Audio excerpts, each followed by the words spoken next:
And yeah, I remember when I was buying the property, everyone was saying like, "Oh, live in the upper unit, live in the nice one," right? But that wasn't the plan at all. I got started a couple years ago, about 3 years ago, I believe, when I was 20 years old. I bought my first student rental property, and the whole thing was I wanted to be able to move out and not lose a lot of money. I wanted to basically live for free, but not live with my parents anymore, right? We all know how that goes. So I bought a property that had a granny suite in it. It was a 3 bedroom upper, 2 bedroom lower, and needed a little bit of cosmetic work, but nothing too major at all. Just some new floor and some paint, things like that. Ended up living in the bottom unit, and at that point, living in the bottom unit, I could live there for free and have just the 3 student tenants in the top unit pretty much covering the expenses of the property. And yeah, I remember when I was buying the property, everyone was saying like, "Oh, live in the upper unit, live in the nice one," right? But that wasn't the plan at all. And actually, right after buying that, I did my renovations as quick as possible, and then I found some buddies off of Kijiji and things like that, just other young guys, to live with me as my roommate. I wasn't only paying off all my expenses to live in the property, but I was profiting an extra couple $100, about an extra like $500 a month from that property, and it was great. It was tons of fun. I always had a ton of young guys I was living with, tons of great stories from that. And how important is that, living with roommates, to keep your lifestyle inflation in check? It's definitely very important. It's one of those things where you're the sum of the 5 people you spend the most time with. Like, I'm sure we've all heard that advice, right? When you're living with people like that, you just get together with them, you share everything. It's easy to screen tenants in that way. And I know with real estate business, there is a very logical way to go through tenant screening, but I think you get that gut feeling of people that you really associate with and you really can strike a chord with them right away. My favorite saying is real recognizes real. And then once you get them moved in, then you are all kind of accountable and everyone's kind of accountability with themselves. So especially students, everyone's trying to be really frugal. You do get some people that party, but if you're a responsible landlord and you interview them, then you typically those people aren't going to want to associate with the property as much because they know the landlord's going to be living with them. So once again, it kind of hedges that risk. You end up living very frugally because you're able to like share things. You're able to live together. I couldn't say enough good things about it. I'm totally fine with living with roommates, and I've had the whole gambit of some terrible roommates, which can be a little bit frustrating, but usually it's gone pretty well. So yeah, that definitely living with roommates has been fine. After that, kind of going through that experience, I really realized this was something that I could continue doing and actually like take even further. Owning an asset that was appreciating, satisfying that entrepreneurial itch that I think, and that's I think really important for a lot of like younger people, that they want to start these crazy businesses, but I think that's very unrealistic in many scenarios. To start the next Facebook or something, or to build a giant company is very difficult if you don't have any money or limited experience.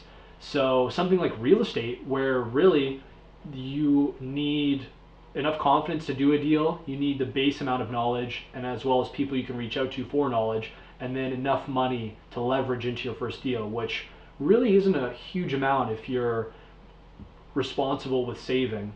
At that point, I really saw the power of building it up, and so I focused on getting my second deal as soon as possible. So about a year following that, I ended up finding another bank sale in the Fanshawe area, and so this was a 6 bedroom property, and I ended up purchasing this property at $200,000, and it was a roller coaster ride of getting the deal done. Multiple offers. I actually didn't get it initially.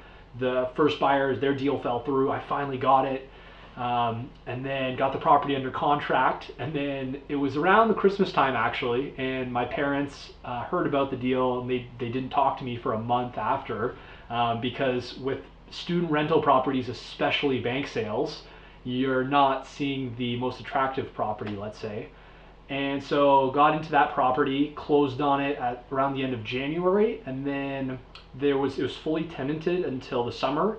And then I spent the entire summer basically renovating the property. I put $20,000 into the renovations of the property, which wasn't any of my own money either, actually. That was all financed with the Mortgage Plus Improvements plan. Soonly after, I had it appraised for $246,000. So I made about $26,000 of equity on the top of that deal. Now I had this awesome rental property that was cash flowing very well, and if anything, just made me that much hungrier for my next deal. And so that's where I'm at now, is trying to learn more about the real estate business in itself, just trying to kind of dabble in many of the different areas and pick up as much knowledge as I can. Major things like networking, like reading books, analyzing deals, and constantly working to improve your systems. Yeah, I'm excited for the future.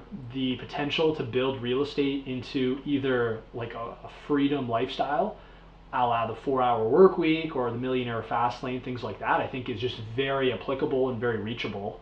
On top of that too, like the sky's really the limit with real estate. If you want to take it to millionaire super rich status, I think that's definitely possible. And even if that's not for you, I think it's still very easy to take it to a point where you can almost retire at a very young age and just enjoy your real estate portfolio. So why student rentals?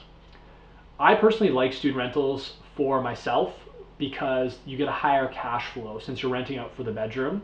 And so this is going to be definitely different from every investor. Everyone's got different strategies, but my personal goals are financial freedom.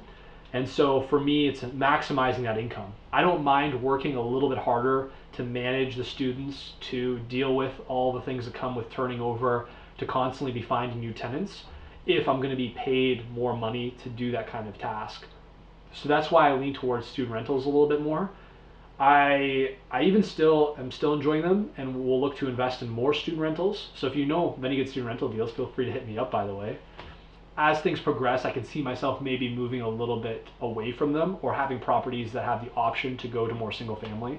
I do have my goals kind of written out, so I want to hit different kind of targets, and like my big goal would be to own between 4 to 6 rental properties, between 4 to 6, let's say around 5.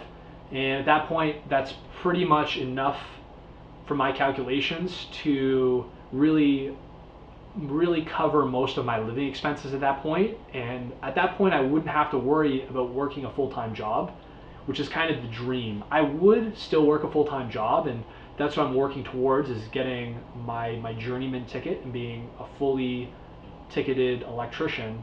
But around that same time, I would like to have enough properties where even if I wasn't working in construction, like in the winter, working outside or terrible things like that, I would still be able to live very comfortably off my real estate portfolio.